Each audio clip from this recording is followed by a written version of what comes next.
Quero estar cumprimentando a todos com a paz do Senhor. Estamos agora aqui no nosso canal do YouTube, no nosso momento resumo da Escola Bíblica. Convido você que ainda não se inscreveu no nosso canal do YouTube a se inscrever. Nosso canal tem mais de 200 vídeos, tá? Temos vídeos na área apologética, pois trabalhamos com defesa da fé, tá? Se você quiser a nossa palestra na igreja, eu vou deixar o telefone. Temos vídeos na área da família, pois somos palestrante familiar, tá? Você também pode nos convidar. E trabalhamos com a escola bíblica, temos mensagens de edificações e temos também louvores dentro do nosso canal do YouTube. Então se inscreva, compartilhe os nossos vídeos no Facebook, no Twitter, no Instagram, no WhatsApp, nos seus contatos. Peço para eles se inscreverem para nos ajudar a divulgar a palavra de Deus. Meu telefone para contato 01511, tá? 01511 94 19 80 830. Olha lá, 01511 94 19 80 830 para convite para palestra, família, seitas, heresia ou para o seu congresso. Vamos à aula de hoje. O tema: a pia de bronze, lugar de purificação. Versículos de base para a aula. Efésios 5:26, a palavra como água purificadora. 1 Pedro 1:22, a obediência à palavra traz pureza. João 3:5, nascendo da água e do Espírito. Hebreus 10:22, apresentando-se a Deus purificados. 1 João 5:6, a palavra viva encarnou. Atos 2:38, batismo, a confirmação da purificação. Textual, João 15:3, vós já estáis limpos pela palavra que vos tenho falado. A nossa verdade prática diz: a pia de bronze é o símbolo do processo da santificação que Cristo realiza em nós, através do seu sangue e da palavra de Deus. Então, o significado da pia de bronze é a santificação que Cristo faz na minha vida e na sua vida quando permitimos. Nosso texto de base, Êxodo 30, versículo 18 ao 21, depois 40, 30, 32, 1 Coríntios 6, 11 e Efésios 5, 26 e 27.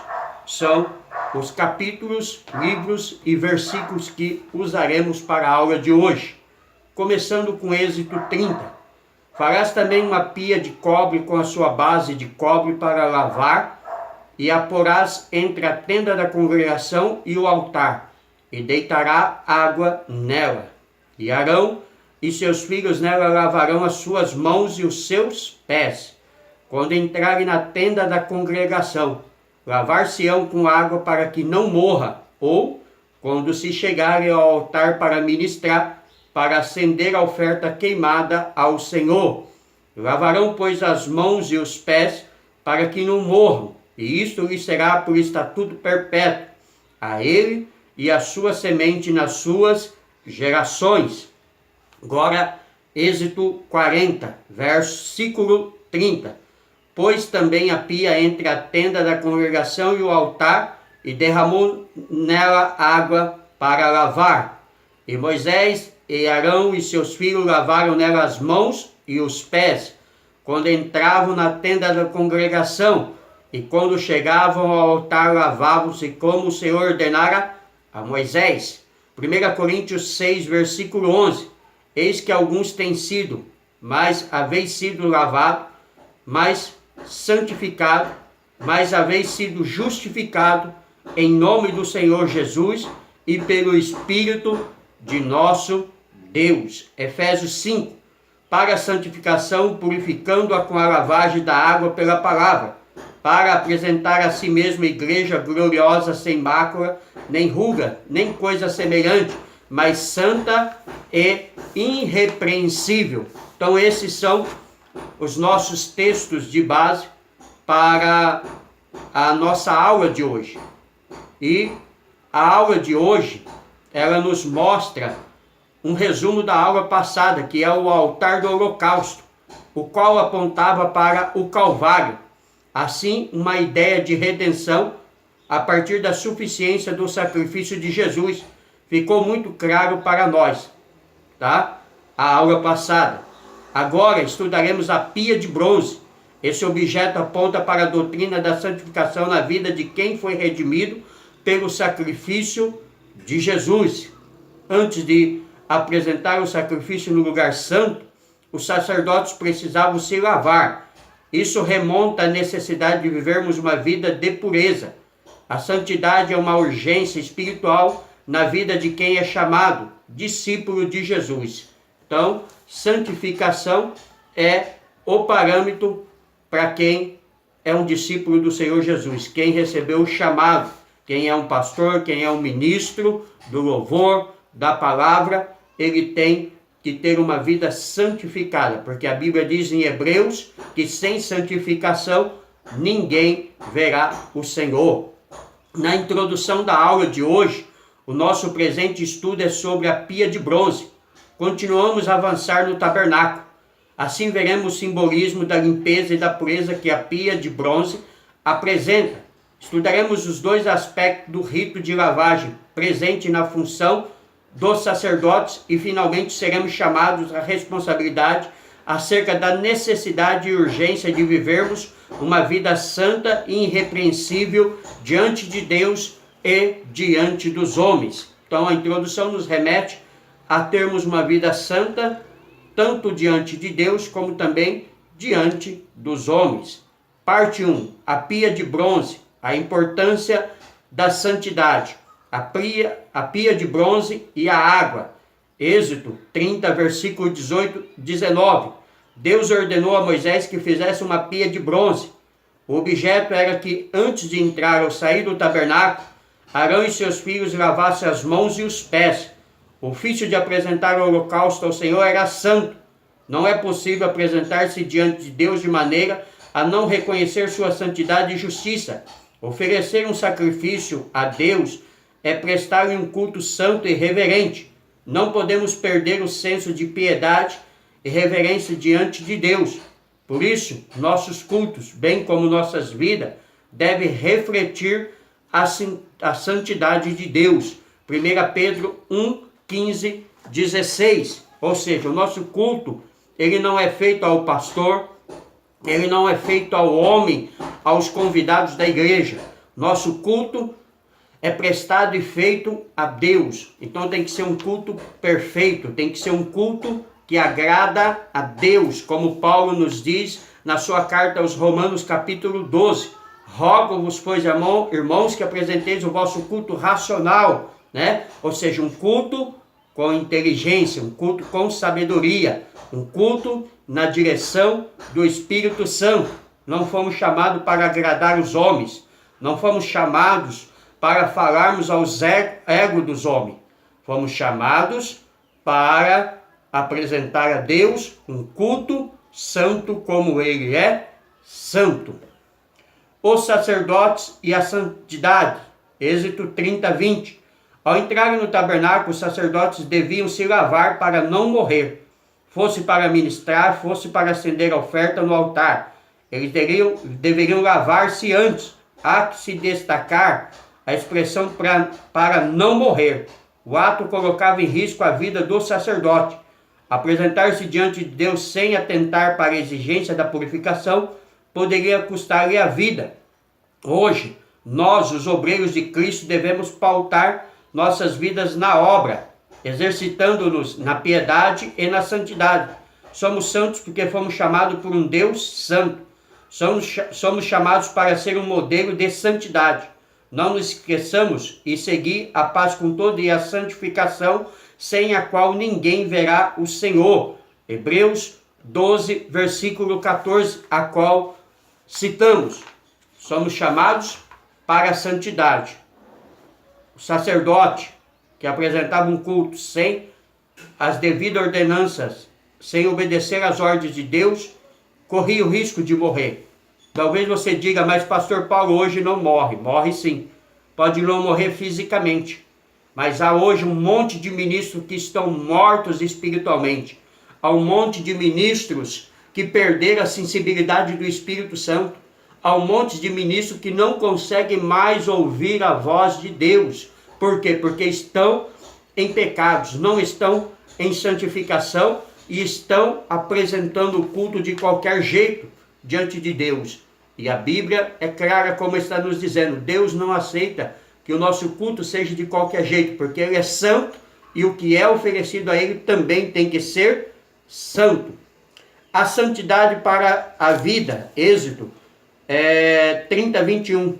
O versículo 21 traz-nos a ideia de um pacto perpétuo a respeito do rito de lavagem da purificação.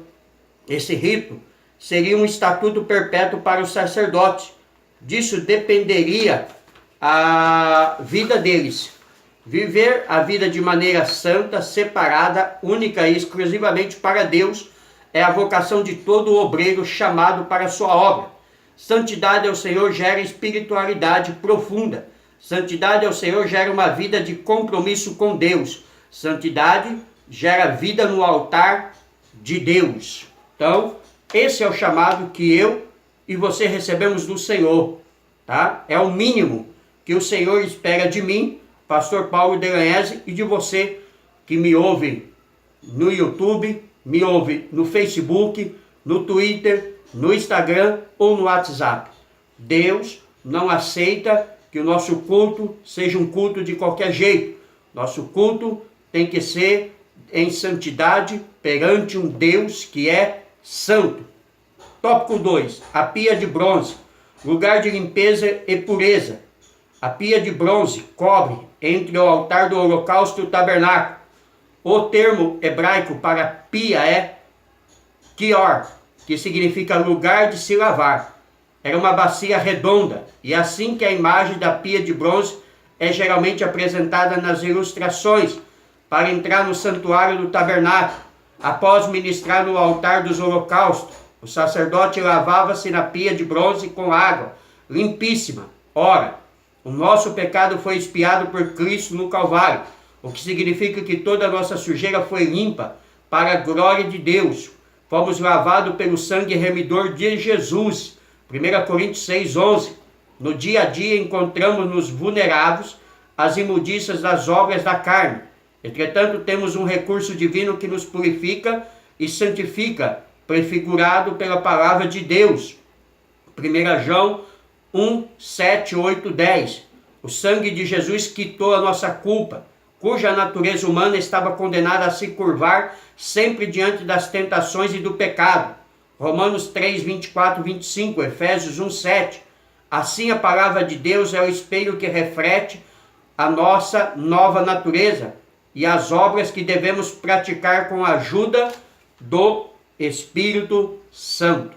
Então todo o rito da pia, toda a limpeza, toda a purificação que o sacerdote tinha que passar ao entrar e ao sair do altar do Senhor, apontava para o Calvário, apontava para a purificação que Cristo faria na minha vida e na sua vida através do seu sangue precioso, através do seu sangue derramado e vertido na cruz do Calvário. Hoje fomos lavados por esse sangue.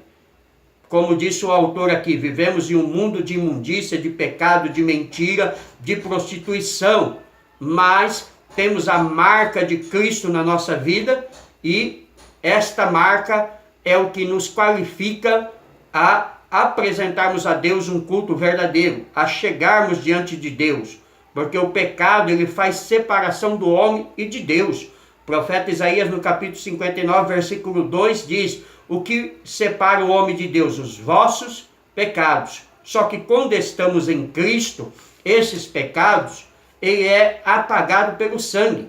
E aí o próprio Deus diz que ele não se lembra mais dos nossos pecados.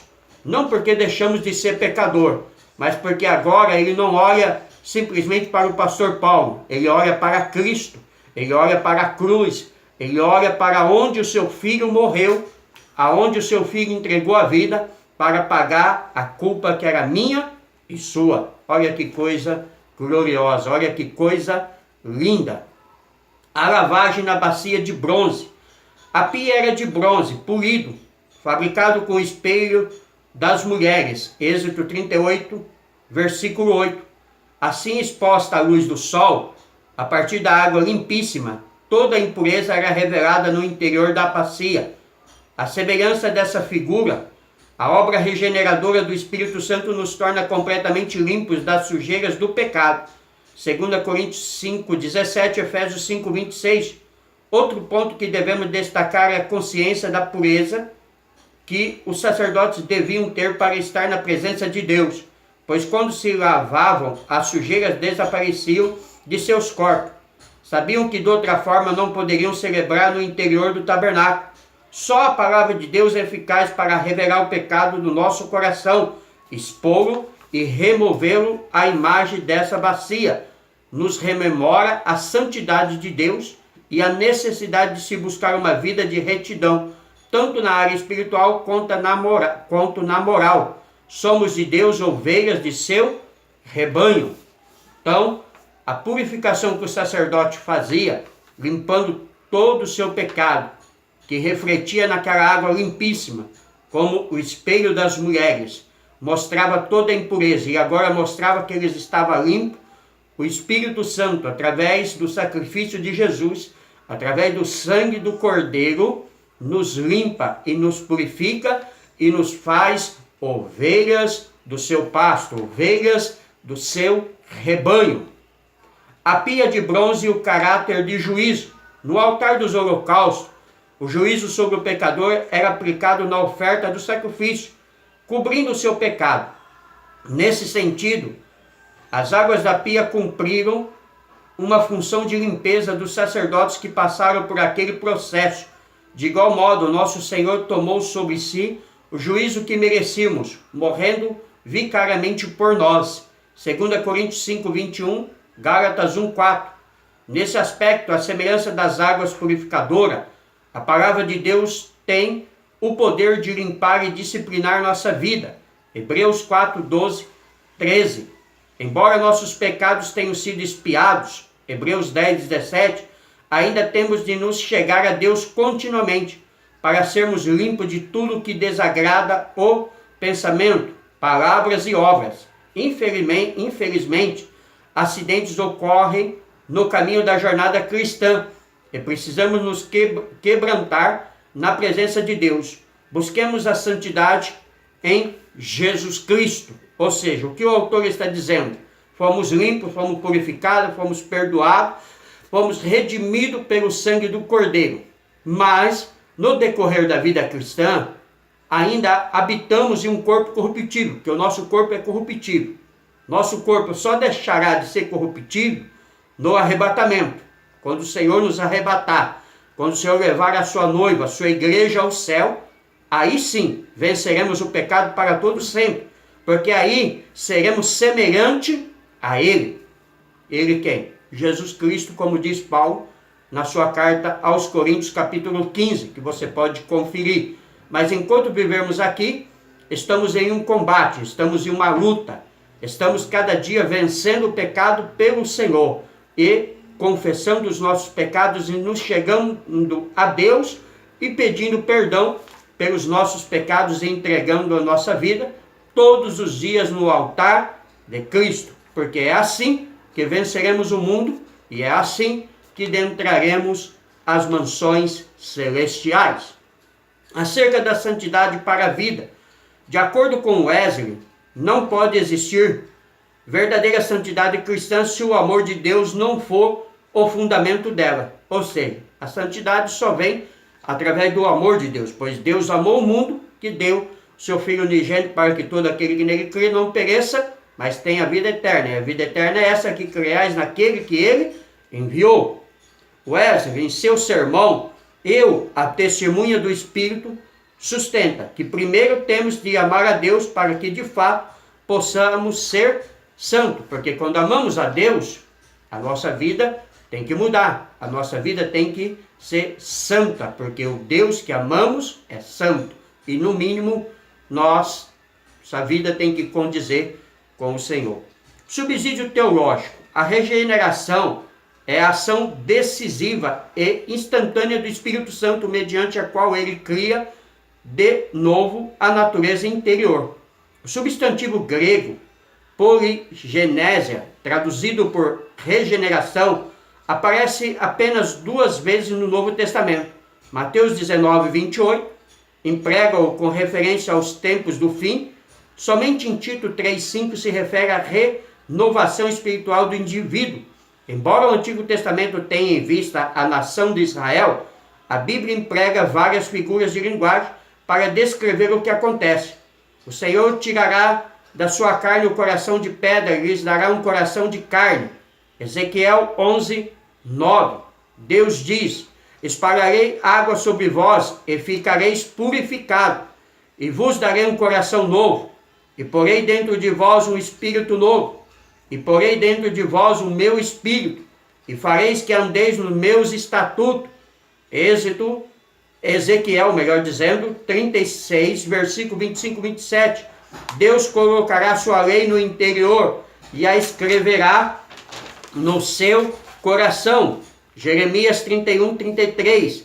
Ele circuncidará o teu coração para amares ao Senhor. Deuteronômio 36. Então aqui, esses textos do Antigo Testamento, da Antiga Aliança, como assim é chamado, embora a Bíblia seja um todo, tá? Ele está nos dizendo que Deus irá purificar o coração do homem e da mulher, que Deus irá transformar o nosso coração, fará com que tenhamos um coração voltado ao Senhor, que tenhamos prazer nas coisas de Deus. É isso que o Senhor está dizendo na sua palavra, através desses profetas, apontando para o sacrifício que haveria na cruz do Calvário com Cristo. Embora os judeus, na sua ignorância, não aceitaram esse sacrifício na totalidade, mas muitos, pela ação do Espírito Santo, creram, e muitos ainda estão crendo hoje, porque a venda que o cega o pecado, a mentira,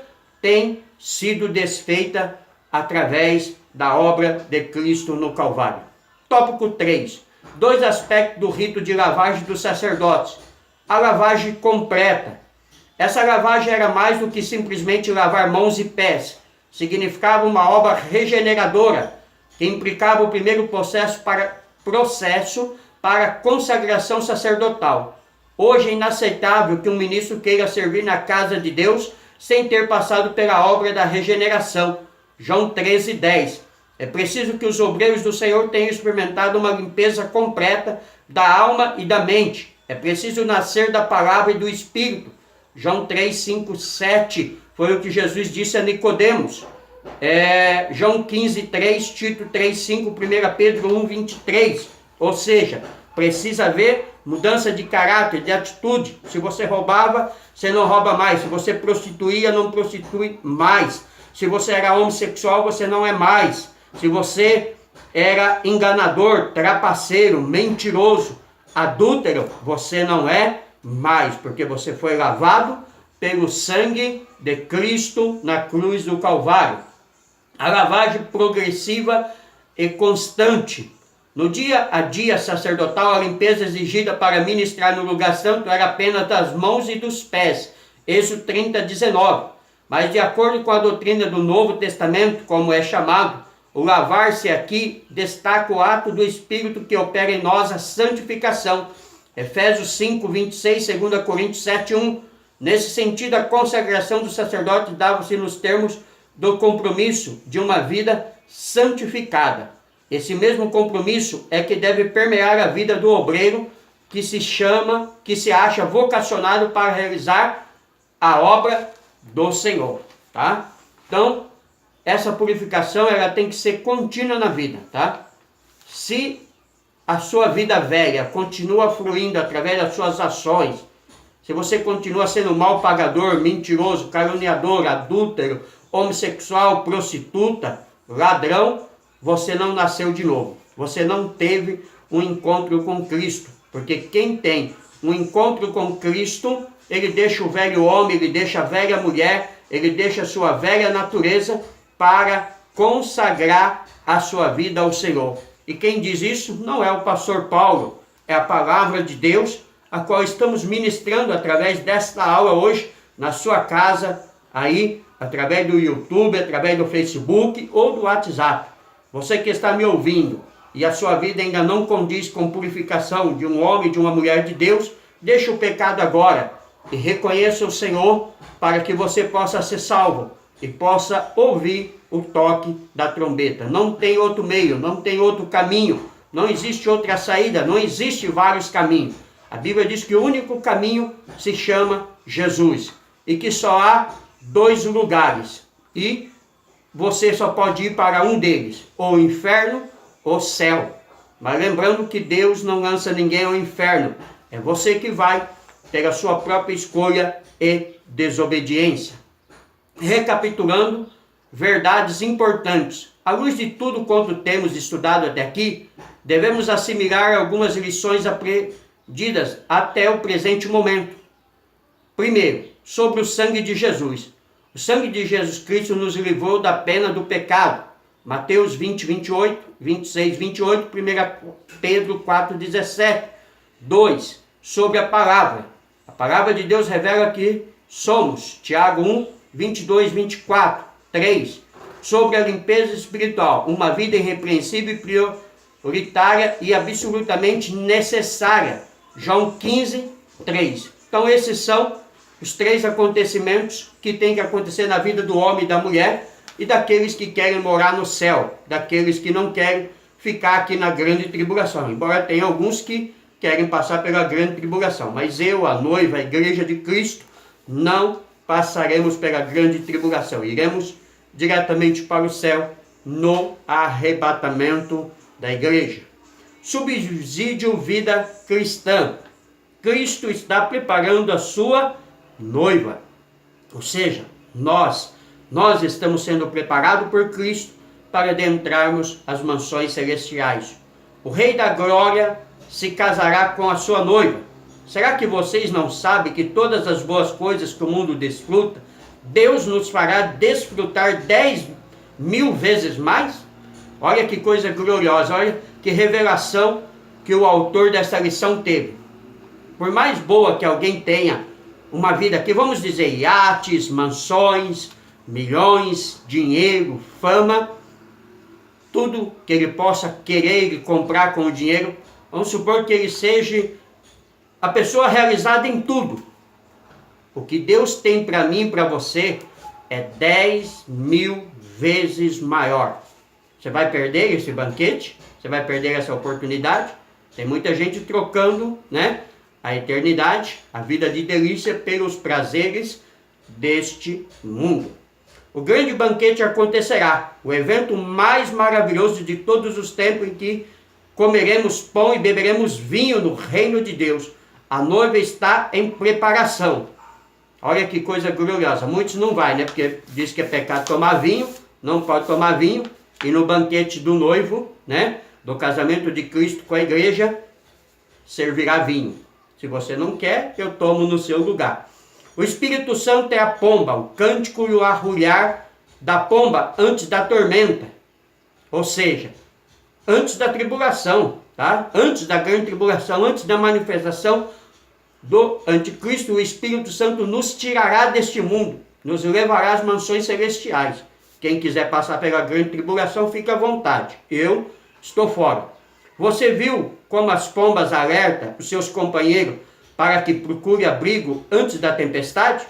Pois da mesma forma o Espírito Santo está arrulhando, ou seja, falando ao nosso coração, ao nosso ouvido. O noivo vem, Cristo vem, a igreja será arrebatada, deixa o pecado, se converta, se arrependa, se santifique. É isso que o Espírito Santo está fazendo como o pombo, né? E as pombas faz para avisar um ao outro da tempestade que está vindo. Só não ouve quem não quer.